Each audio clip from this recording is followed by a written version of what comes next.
Hey, what is up guys, it is Silver Sun here, and today I'm going to be giving you guys my review on the Dragon Ball Super episode 76. So this episode starts off right where the last one left off, with pretty much Goku and Krillin pretty much in this forest trying to collect this plant from Master Roshi, and while they're in there, pretty much all the villains from from which they've beaten in the past and whatnot pretty much come alive, but they're pretty much illusions, and Goku pretty much figures this out like right off the bat. Meanwhile, Krillin's running around very scared because most of those villains obviously killed him way back when and stuff like that.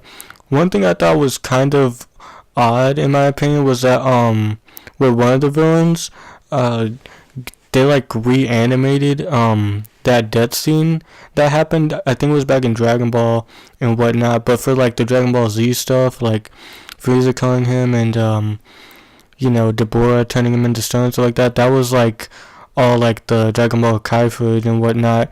I just thought that was kind of interesting. But anyways, pretty much Krillin's scared while Goku's pretty much going around fighting them all off. And then pretty much it cuts back to Master Roshi, Babidi, and then pretty much 18 comes in, and pretty much he explains there that they're in the forest of Terror, I think is what it was called. And pretty much it's like in between the other world and the world that they're in right now, the living world basically. It's between those two kind of dimensions, and pretty much they're just fighting off evil illusions at this point, or at least Goku is. And then pretty much they go upwards and fire off two Kamehamehas at most of the villains, but they come back to life. Krillin falls into this waterfall-like place, pretty much saying that he's an idiot for, not fighting and whatnot. Meanwhile, Goku turns into a Super Saiyan 3, but he doesn't actually fight them. He like goes back.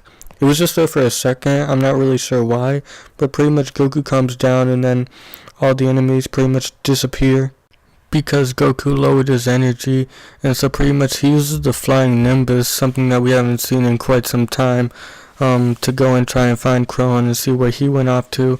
And pretty much Krillin realizes this too, and pretty much he lowers his ki and pretty much defeats the villains that were pretty much patronizing him throughout most of the episode, until pretty much the end where Super Shenron of all things pretty much comes out, but obviously it's an illusion. So pretty much Goku powers up to Super Saiyan Blue, and him and Krillin shoot off a Kamehameha once again and pretty much defeat it, and then all the paradise plants pretty much grow out from there.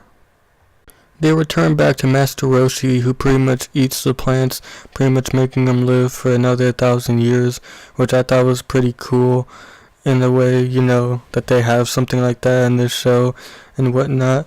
But they already have the Super Dragon Balls, so, they could obviously wish for whatever they want there and whatnot.